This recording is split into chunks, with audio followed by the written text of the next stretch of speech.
Hi అండి. ఈరోజైతే masala prepare చేసుకుంటున్నాను కర్రీస్ కోసం అనేసి. ఇక అయిపోయింది ఇంట్లో. సరే ప్యాకెట్స్ తీస్తే ప్యాకెట్స్లో కొంచెమే ఉంటుంది, 2 డేస్ కూడా రావడం లేదు.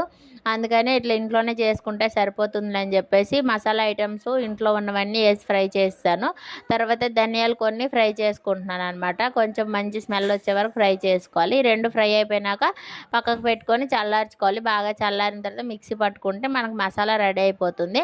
కాకపోతే ఇక్కడ నేను గరం మసాలా సపరేట్ పౌడర్లు చేసుకున్నాను. ఈ గరం మసాలా కొంచెం తీసి పక్కకు పెట్టుకున్నాను.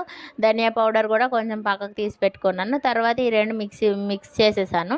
ఇలా చేసేస్తే డైలీ కర్రీస్లోకి వాడుకోవచ్చు అనమాట. లేదు మీరు విడిగా ఓన్లీ గరం మసాలా ఒక్కటే వేసుకుంటే చాలా పడుతుంది అనమాట. అందుకోసం ఇది కర్రీ రేట్లు కూడా ఎక్కువ ఉంటాయి కదా మసాలా ఐటమ్స్, అందుకని ఇట్లా కలుపుకొని నేనైతే కర్రీస్లోకి వాడుకుంటాను అనమాట. మీరు ఎలా చేసుకుంటారు, మసాలా ఎలానే చేసుకుంటారు లేదు నాకు కామెంట్ చేయండి. నా వీడియో కనుక నచ్చితే లైక్ చేయండి. Bye bye.